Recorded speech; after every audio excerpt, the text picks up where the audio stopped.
මෙම කාල පරිච්ඡේදය තුලදී ශ්‍රී ලංකා ආයෝජන මණ්ඩලය හා කොළඹ වරාය නගරය ආයෝජන හරහා සමස්ත දේශීය විදේශ වශයෙන් වර්ගීකරණය තියෙන ඊළඟ ප්‍රශ්නේ තියෙනවා සමස්තය ඩොලර් මිලියන 3397.1ක ආයෝජන ඇවිල්ලා තියෙනවා. ඒ කියන්නේ බිලියන 3.3ක්.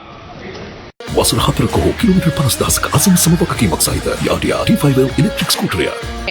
ඍජු විදේශ ආයෝජන ලංකාවට ආවහම ඒ එන ආයෝජන වලින් බහුතරයක් රුපියල් වලින් තමයි වීදම් කරන්නේ. හරිද? දැන් උදාහරණ ගත්තොත් ආයෝජනයක් ආවහම රෝ මැටීරියල්ස් වලට ගෙන එක ඒ ව්‍යාපෘතිය දෙන ඩොලර් වලින් යනවා. හැබැයි ඉතුරු ටික ලේබර් වෙන්න පුළුවන් අනෙක් දේවල් වෙන්න පුළුවන් රුපියල් වලින් වීදම් වෙන්නේ. එතකොට මේ ඔබතුමා කියපු ආකාරයට රුපියල් ඩොලර් මිලියන 3000කට වැඩි ආවනම් ඒක අපේ සංචිතයටත් යම් බලපෑමක් ඒ කියන්නේ ධනාත්මක බලපෑමක් සිද්ධ වෙලා තියෙන්න ඕන. හරිද? අර කලින් උත්තර දීමට නියමිත මේ උත්තරයත් එක්කම මේකට පිළිතුරක් ලබා දෙන්න කියලා මම ඉල්ලීමක් කරනවා. ඔව් බොහොමත්ම ස්තුතියි ගරු මන්ත්‍රීතුමනි.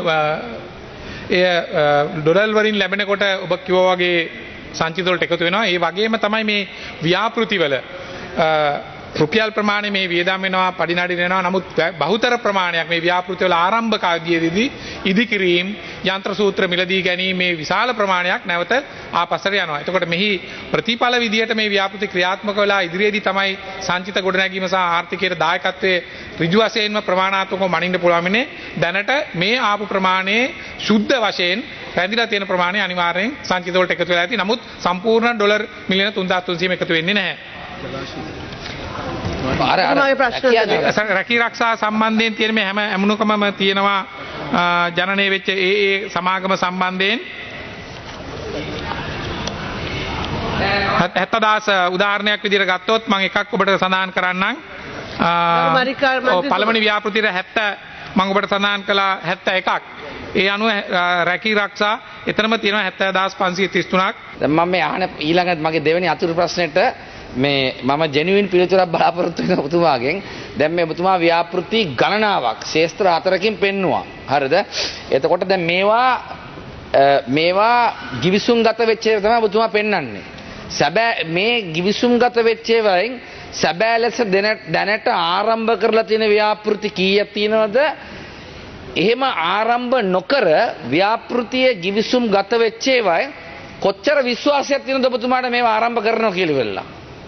බොහොම ස්තුතියි. දැන් මේ තියෙන තොරතුරු අනුව කොළඹ වරාය නගරය හරහා ගිවිසුම්ගත වෙලා තියෙනවා එකඟ වෙලා ඒවා ගැසට් කරලා තියෙනවා ව්‍යාපෘති 71ක්. එහි ප්‍රමාණය ඩොලර් මිලියන 612ක් විශාල ප්‍රමාණයක් නෙවෙයි. 3,397න් 612ක් තමයි ගිවිසුම්ගත වෙලා තියෙන්නේ කොළඹ වරාය නගරේ. ඉන් 24ක් දැනටමත් එතන සාපේක්ෂව අඩු ප්‍රමාණයක් ඇවිල්ලා තියෙනවා. නමුත් ආයෝජන මණ්ඩලය හරහා ආපු ප්‍රමාණය තමයි විශාල ප්‍රමාණය. එයින් ගිවිසුම්ගත වීම නෙමෙයි තියෙන්නේ නව ව්‍යාපෘති බලත් යම් අධීර තියෙන දැන් තැන්පත් කරපු මුදල් ඒ වගේම පවතින ව්‍යාපෘති පුළුල් කිරීම සම්බන්ධයෙන් තමයි මේ ප්‍රමාණය ඇවිල්ලා තියෙන්නේ. එතකොට දැන් මේ කොච්චර ප්‍රමාණයක් විශ්වාසවන්ත වෙනවද නැද්ද කියන ඒවා ඇත්තට මේ අදාළ අධිකාරිය විසින් බලන්නට වෙනවා.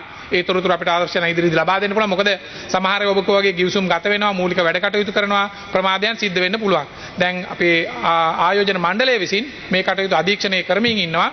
අතීතයේදීත් මෙවැනි ආකාරයට මේ ප්‍රමාදය අනිවාර්යයෙන් මේක සාමාන්‍යයෙන් තියෙන්න පුළුවන්. මොකද සමහර ව්‍යාපාරිකයන් පවත්වාගෙනකොට ලාභදායීත්වයේ කියන කාරණා බලපානවා. අපේ පැත්තෙන් අපි උපරිම උත්සාහය ගන්නවා කරු මන්ත්‍රීතුමනි. ඔවුන්ගේ ආයෝජන වේගවත් කරගන්න, ආයෝජන විශ්වාසය වැඩි කරගන්න, ඒ වගේම අර සිංගල් වින්ඩෝ එකේ අරත් මේ පහසුකම් ලබා ගන්න, ඒ වගේම තව ආයෝජකයෝ මුහුණ දෙන ප්‍රශ්නයක් තමයි ඔවුන් ආයෝජනය ගෙනාවට පස්සේ අර අවසර ලබා ගැනීමට ආයතන ගණනාවකට යන සිද්ධ වෙනවා. ඉතින් ඒකත් අපි පහසු කරගන්න එක තැනකට ගෙනෙමින් කටයුතු කරමින් ඉන්නවා. ඉතින් මම පිළිගන්නවා සියල්ලක්ම සර්ව සම්පූර්ණ අවසන් වෙලා නැහැ. නමුත් අපි පියවරෙන් පියවර ඉදිරියට මේ අවශ්‍ය පහසුකම් ටික සම්පාදනය කරමින් ඉන්නවා.